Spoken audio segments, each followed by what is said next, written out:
Hey guys, I want to make this a discussion as well. So I'll keep it relatively brief. But Great to see some familiar faces here with Gino. But I've had quite a wild 3 months. Um, so give a little bit of a context of how it all started. I was actually I lived in America for 12 years. And I spent some time in Honduras, spent some time in Vancouver, in Canada. And last year, as my mom was wanting to retire, and I wanted to do something new, I came back to Thailand to run a medical device distribution company. It's a company that has been in my family for 46 years. Started by my grandparents, and we actually sell ventilators and ICU related equipments. The name of the company is called MDE, and it's a relatively small company of around 30 people. But we have, since we have been in the business for so long, we have built the trust and have distributed medical devices and ventilators and pipelines for most of the hospitals in Thailand, over 500 of them.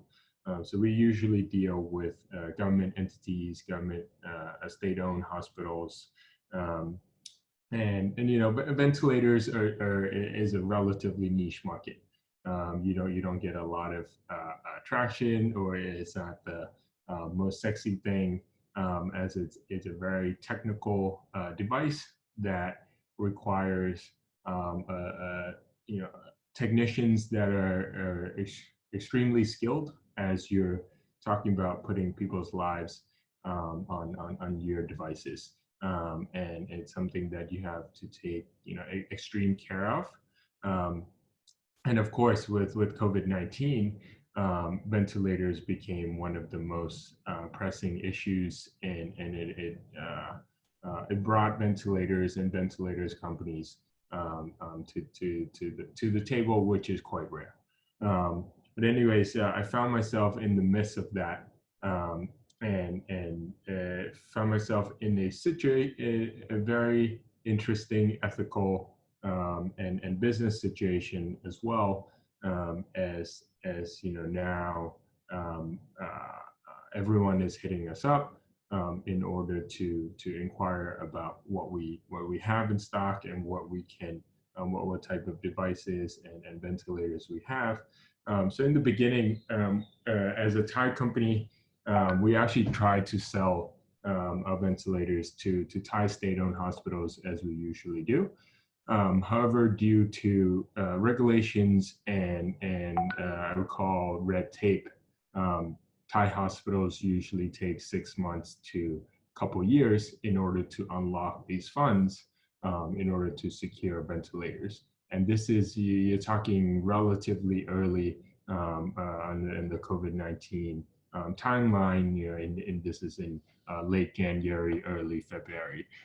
So, you know, we fired up our sales team like what we usually do, but the responses we got from Thai hospitals were that, you know, we don't really have the funds, and if you want to sell these units to us, you need to go find the donations necessary to secure these units. Which you know, as it was the answer we expected, but we were hoping that, you know, the Thai government would do something a little more quite unique here, and try to unlock some funding, as we can't fund all of and donate all of the ventilators to help out these hospitals. So, you know, we didn't want to go and then didn't have the time to go secure all of the donations that are necessary. So we actually tried to, so I fired up my networks in North America, and we actually got 2 POs from the state of New York and the state of Washington, 30 minutes apart. So, you probably see in the news a lot of international firms, Chinese, Vietnamese firms who have never done and never sold to US governments actually securing these POs, which, from anyone's experience dealing with government entities, you never see a PO that comes within a couple of days. So when we got those two POs from state of Washington and state of New York, it got everyone excited, including me. And here, I will admit there was definitely a level of greed, and I saw the money. We got, we sold at price of 2x the normal prices, and that's and they didn't even blink at that. They obviously, and the way I want to talk and focus on the ethical side here as well, as I really learn a lot about myself. But as the U.S. has a lot of money to throw around, and they didn't budget that. However, they actually violated a lot of different purchasing procurement regulations, right? So they were willing to give us a 50% upfront deposit for $1 million order, which, if you really take a step back and think about it, it's pretty crazy that they were willing to wire $500,000 to a random Thai company that knows someone in the procurement department of these Department of Health, with no liability clauses and no ways to really recoup their money.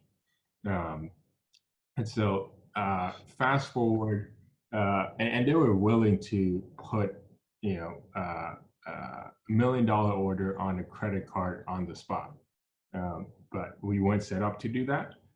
So anyways, we got the state of Washington trying to open up a bank account to make an international transfer to us. And then next thing you know, FEMA stepped in, and FEMA is part of Department of Homeland Security. And they stepped in and said, this is all pretty crazy.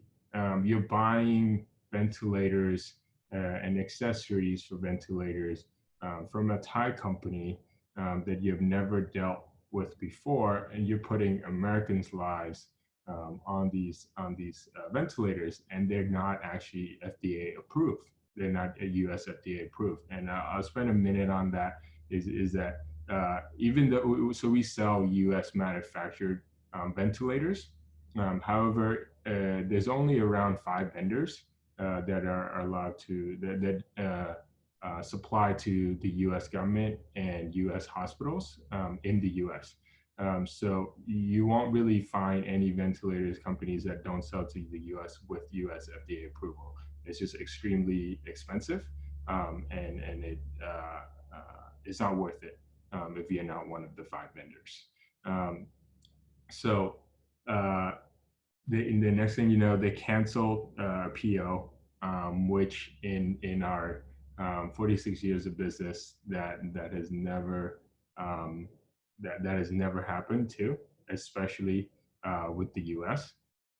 So it required extreme measure for them to take this type of action, and it makes sense now. You see it in the news with a couple $100 million being scammed from Chinese companies and companies. Even from California companies. I saw an article on BuzzFeed how this guy got secured a PO for $69 million from just tweeting at one of Trump's tweet. So now we're back with no orders, canceled POs.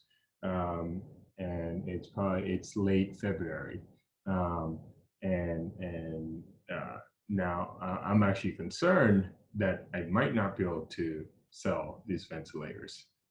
As and then yes, we personally, I wanted to make an international sales. I wanted to have that reference on my resume. We're a domestic distributor of ventilators and have been all of the over 46 years. So that was a key milestone that I wanted to achieve. But as we further explored the international market, we talked to the government of Nicaragua, we talked to the government of Panama, of Mexico, and of Egypt. And ultimately, they all wanted money. The government wanted at least a 10% cut into all of these deals. And that really took me back. I understand that that is usually how it's done, but even during this time when the country is in a massive crisis, um, they really wanted to negotiate how much each of the individual government officials were going to get paid. And as a Thai company, and we're a limited partnership with quite a lot of exposure to liability, if some things were to go wrong, we had to say no. But that was the main reason why we couldn't supply ventilators to countries that needed it the most, because we were debating about how they're going to get, how the government officials are going to get paid. So now it's early March and late March, and we said no to all those deals that required us to pay the government, and we came back to focus on Thailand again. And this time we actually found donors who are willing to work with us, and family friends who are willing to help us find the necessary funds in order to donate to Ministry of Health and hospitals across Thailand who do not have the ability to buy it themselves. So kind of a good ending to the story is that now all of the ventilators have been distributed across Thailand. It's in over 15 hospitals in Thailand, and we were able to give it to people who needed it the most, hospital-wise. But even now, as we went in and demonstrated and do training sessions for these units, we see that not all of the machines are being used. And the reason is because they don't even have the time to spend playing around with these units. And there's no sense of urgency to actually put these units to use in some of these state-owned hospitals. And that really, again, took me by surprise. Is like, you're, and I guess to take a little step back, we had logistical issues of delivering some of these ventilators to especially to hospitals that are really far down south. And so the Ministry of Health actually flew over in their private jet to deliver these ventilators to the hospitals down south, and it just ends up for at least a couple of days. I'm not sure what the status of it now, but they wanted the photo op, right? They wanted that picture in the news with them standing next to the ventilators and the doctors and saying, hey, this unit has been donated to this particular hospital. But when you really take a look under the hood, that was all kind of done for a show, a little bit.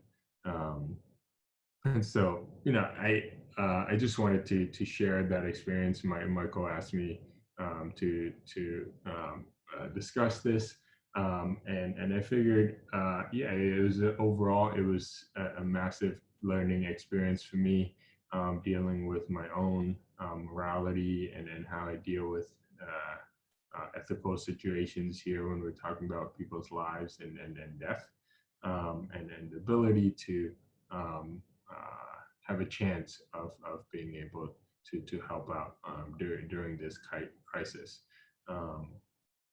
So I want to leave it open for Q&A if there's any, and have it be more of a discussion. So I guess anyone with some questions.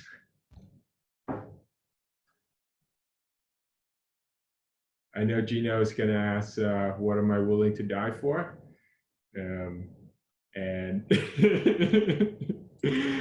and I can tell that, yep. Go ahead, Gino. Yeah, I invited my friend Tanya, who's been doing this whole thing left and right, just in COVID PPEs and ventilators and everything. So she's, I introduced you to her via Facebook.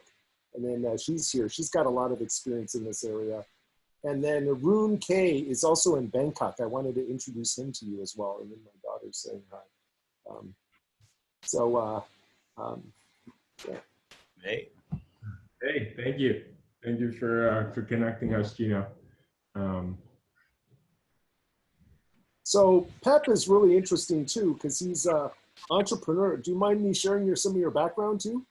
No, I don't. He's entrepreneurial. I think he in college he brought Under Armour, I think it was, to Thailand or something. That was and like then, elementary school. yeah, and then basically didn't have to work for a while. He was kind of set for like, I think 10 years or so, and then he got involved with Bitcoin and self-governing lands and everything, and then I guess has now been doing the family business, and has learned a lot from it. And so what are you doing next? And what are you taking this knowledge? Are you still doing ventilator stuff? Tanya would be interested. And then what are you doing next? Mm-hmm. I'm going to transition myself out of the company. I want to go spend some time building a foundation in Buriram. And what I mean by foundation is the foundation for a special economic zone with the ability to help shape regulations. So similar idea to Honduras, as Gino knows it, but the idea there is called Charter City. I won't go into it too much, but if you guys are interested, you can please look up Paul Romer Charter City TED Talk, and then you can certainly learn more about it there. Paul Romer was a Nobel laureate in economics. We see it as one of the economic development model and initiative that can ultimately change the way we live. Where are you doing this? Where is it in? I want to do it in Buriram province, which is Buriram in Thailand. It's around 5.5 hours away from Bangkok, but it's going to be a long process, and that's kind of building things on top of what my family has built. Also, we have a lot of land and a hotel there, and then that's actually where my grandparents are from. And yeah,